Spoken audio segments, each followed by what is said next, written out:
reviendrai sur quelques aspects. C'est le travail des commissions. C'était un travail fouillé, c'était un travail tendu, mais c'était un travail de qualité. Je m'en suis rendu compte quand il s'est agi, désigné comme rapporteur général, de faire la synthèse des 6 travaux de commission. Mokhtar l'a dit tantôt, nous avons eu 732 pages consolidées pour les 6 rapports que nous avons restitués en 110 pages. Le document hard copy est disponible, je pense que vous l'aurez tout à l'heure. Nous avons aussi la version électronique, le PDF, dont vous pourrez disposer aussi tantôt. Pour revenir au document, je vais aller sur la synthèse donc, du rapport. Donc, sur 110 pages, nous avons tenté de le synthétiser en une dizaine, 8 pages. Nous l'avons synthétisé en 8 pages, reprenant les grands axes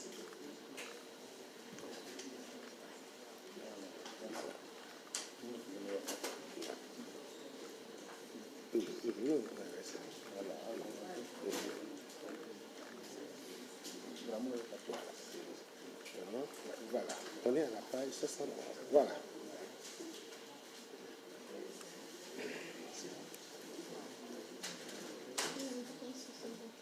C'est bon, je pense. Donc voilà la synthèse donc, du rapport dont vous allez disposer tantôt. C'est dire que donc, ces assises se sont tenues donc, de 2022, le 30 octobre 2022, je pense que c'est ce jour qu'on a bouclé l'atelier de Toubab Dialaw et qu'on avait publié l'appel de Toubab Dialaw qui lançait donc le démarrage des assises. Et donc c'est un travail, c'est le résultat d'un travail participatif impliquant plusieurs acteurs, notamment des journalistes, éditeurs, diffuseurs, organisations de presse, organisations professionnelles, chercheurs et représentants de la société civile. Les associations religieuses, le clergé était présent, les associations musulmanes, les forces de défense et de sécurité, des membres du secteur privé de l'université. Le diagnostic établi, parce que quand on parle de diagnostic, c'est qu'on est en face d'un malade. On est en face d'un malade et la presse aujourd'hui comme secteur est un grand corps malade. Le diagnostic ayant été établi, nous avons pensé donc mettre en lumière des recommandations afin de lui redonner la bonne santé. Donc le diagnostic établi met en lumière des défis structurels et conjoncturels auxquels est confronté le paysage médiatique sénégalais et avons aussi formulé des recommandations pour son redressement et son développement durable. Mokhtar l'a dit tantôt, il nous faut aller vers une presse pour informer vrai, une presse de qualité pour informer vrai, une presse de qualité pour informer juste, mais aussi une presse de qualité, une presse responsable. Nous avons pendant toutes nos rencontres, toutes nos discussions, insisté sur cet aspect, la responsabilité. Et tous les acteurs, je pense, aujourd'hui sont engagés parce que la responsabilité se manifeste déjà par cette volonté commune de mettre en synergie nos efforts, nos pensées pour trouver des solutions aux maux de notre secteur. Le contexte et la justification des assises.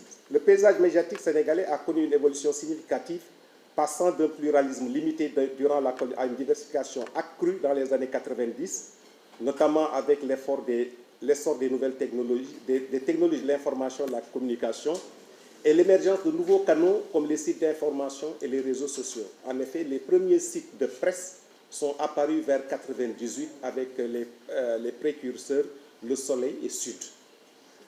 Walfadjri a suivi après. Les statistiques sur lesquelles nous avons travaillé, selon les statistiques engrangées au niveau du ministère de la Communication, ont recensé 28 chaînes de télévision, 45 quotidiens, 200 radios communautaires, 50 radios commerciales et plus de 200 sites web d'information. Malgré cette prolifération de supports, le secteur est confronté à une double précarité, celle des entreprises de presse et celle des professionnels des médias. Je me rappelle, il y a peut-être une quinzaine d'années, vers 2009, la Journée mondiale de la presse avait comme thématique la précarité des entreprises de presse. Et à l'époque, on disait que au-delà de la précarité, cette précarité cache une autre précarité. C'est la précarité des acteurs du secteur. Parce qu'aujourd'hui, si on regarde les conditions de vie des journalistes, des jeunes reporters, Martin l'a dit tantôt, on a mal, hein, on a vraiment mal. Il y a 30 ans, il y a 25 ans, les journalistes étaient mieux lotis que ceux qu'on voit aujourd'hui. Alors que ça devait être le contraire. Avec le temps, la prospérité, le secteur devait être un secteur au moins beaucoup plus resplendissant que ce à quoi on assiste. Donc malgré cette prolifération, on a assisté à une double précarité. La précarité des entreprises de presse. Depuis quelque temps, rien que sur 2024-2025, beaucoup d'entreprises de presse, en tout cas de titres de presse, ont disparu. C'est un signe et un signal alarmant. Voilà. Donc, on a mis en lumière les modèles économiques traditionnels basés sur la vente de journaux et la publicité, et on s'est rendu compte que ce modèle n'était plus opérant et qu'il fallait, pour assurer la pérennité des entreprises de presse et le respect de leurs obligations envers les salariés et l'État. Le cadre juridique, bien qu'ayant évolué avec l'adoption du Code de la presse en 2017 et la création d'entités comme la Commission de la Carte nationale de presse et le Fonds d'appui au développement de la presse, peine à s'adapter au contexte actuel et aux défis émergents. Ces assises donc ont été, dans ce contexte initié, lancées par la coordination des associations de presse pour dresser un état des lieux exhaustif du secteur, poser un diagnostic pertinent et proposer des solutions aux problèmes identifiés et s'inscrire dans une démarche prospective, structurante et inclusive. Parce que même dans la mise en œuvre des solutions, nous allons le voir tout à l'heure, on va lister les recommandations. Mais derrière les recommandations, il y a un plan d'action. Nous avons voulu être pragmatiques, avec des actions prioritaires, des actions à court terme à mener et des actions à moyen terme. On a préféré ne pas inscrire le long terme, car comme le disent les économistes, dans le long terme, nous serons tous morts, que ce soit le plus long terme possible. Maintenant, les objectifs des assises. L'objectif général était de définir une vision globale à moyen et long terme pour faire du secteur de l'information et de la communication un levier stratégique de consolidation de la démocratie, de renforcement des valeurs de paix, d'unité et de solidarité nationale. Il s'agissait aussi d'ériger le secteur en pôle économique à valeur ajoutée pourvoyeur d'emplois viables. On parle de la viabilité parce que c'est la viabilité qui permettra de réduire à sa plus simple expression la précarité qui étouffe les jeunes reporters et les acteurs de la presse. Et les objectifs comprenaient l'évaluation du cadre institutionnel, normatif et réglementaire, y compris la régulation et l'autorégulation, l'évaluation et la mise à jour du Code de la presse, la mise en place d'une haute autorité de régulation pour veiller au bon fonctionnement du secteur, l'identification, l'amélioration et le renforcement des dispositions du Code de la presse sur la concentration des supports médiatiques et en assurer le respect scrupuleux. Instaurer des mécanismes d'application, de contrôle, d'évaluation des conventions et accords d'emprise pour améliorer les conditions des travailleurs des médias. Maintenant, sur la synthèse, nous avons suivi le canevas que nous vous proposons. Nous allons suivre les recommandations suivant les thématiques des 6 commissions. La première thématique, c'est le cadre institutionnel, juridique, réglementaire, la régulation, l'autorégulation.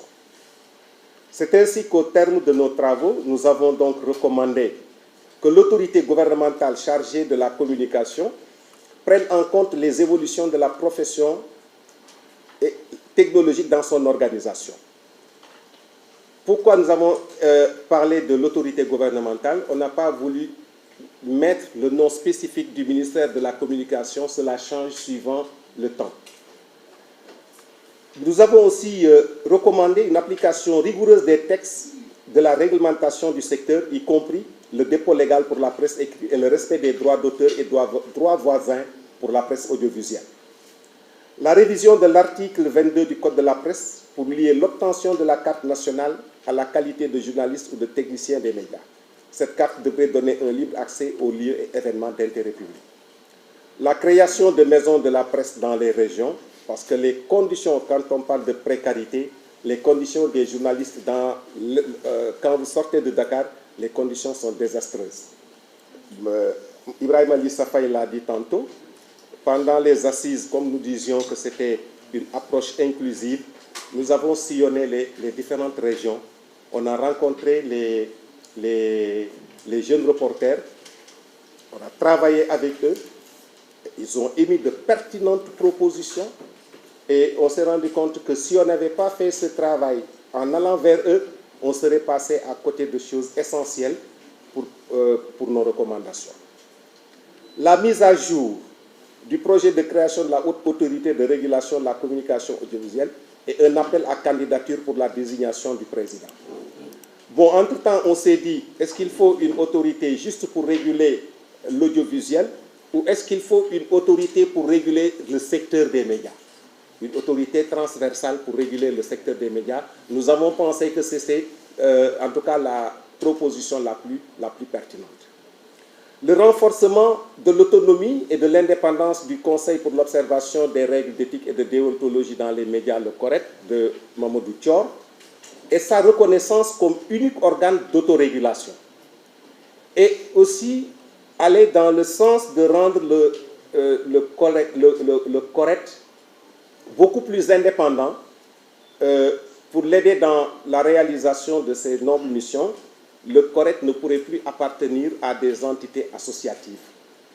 Parce qu'une autorité de régulation, par essence, doit avoir une autonomie et une indépendance la plus parfaite. La suppression de l'expression orientation sexuelle de l'article 18 du Code de la presse. Sur le Code de la presse, il faut dire qu'il y a eu Je pense que l'autre jour, lors d'une rencontre, le magistrat Cheikh Bamba Dièye, qui était un des architectes, Cheikh Bamba Niang, qui était un des architectes du Code, l'a dit, entre la finalisation du Code et sa mise en œuvre, beaucoup de changements sont intervenus. De sorte que quand le Code de la presse a été adopté à l'Assemblée nationale, je pense vers juin 2017, beaucoup de personnes qui ont travaillé sur le process ne reconnaissaient même plus le document, tellement il a été massacré, dénaturé pratiquement. Donc nous demandons, avec donc les autorités, la révision de ce code pour l'adapter aux réalités actuelles de la presse.